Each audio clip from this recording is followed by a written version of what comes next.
આ વખતે 13 જાન્યુઆરીએ મા ભગવતી સોનલમાના 100મો જન્મદિવસ 100મી શતાબ્દી એની ઉજવણીના ભાગરૂપે છેલ્લા 1 વર્ષથી સતત તૈયારીઓ ચાલી રહી છે। મા સોનલમાના શતાબ્દી જન્મોત્સવ મહોત્સવ પ્રસંગે મઢડામાં 3 દિવસીય કાર્યક્રમ 11, 12 અને 13 જાન્યુઆરી રાખવામાં આવ્યો છે।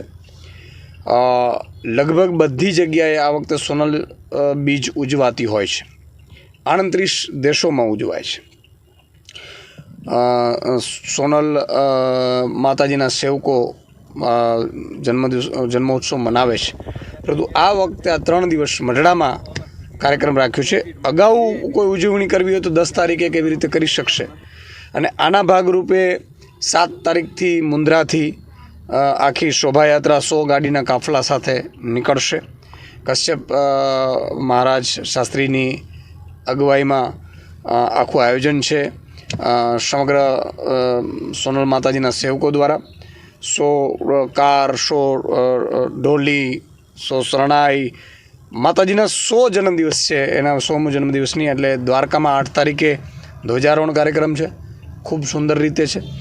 એટલે પછી એ સીધું મઢડાથી બીજા દિવસે એટલે કે 14મી જાન્યુઆરીએ દેવલમાને ત્યાં માતાજી ભગવતી દેવલમાને ત્યાં 7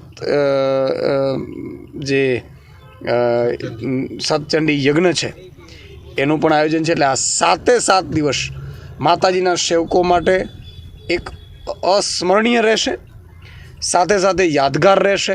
અને મા ભગવતી મા સોનલમાના આ સાનિધ્યમાં માતાજીઓ દરેક માતાજી આવશે, દરેક લાખો ભાવિ ભક્તો જોડાવાના છે। સૌરાષ્ટ્ર, દેશ અને દુનિયામાંથી આ 7 દિવસે માતાજીના ભક્તજન છે માતાજીના ગુણગાન ગાશે અને આ કાર્યક્રમમાં પોતે પોતાના જાતને એક ભાગ્યશાળી સમજી આ કાર્યક્રમની ઉજવણી કરશે।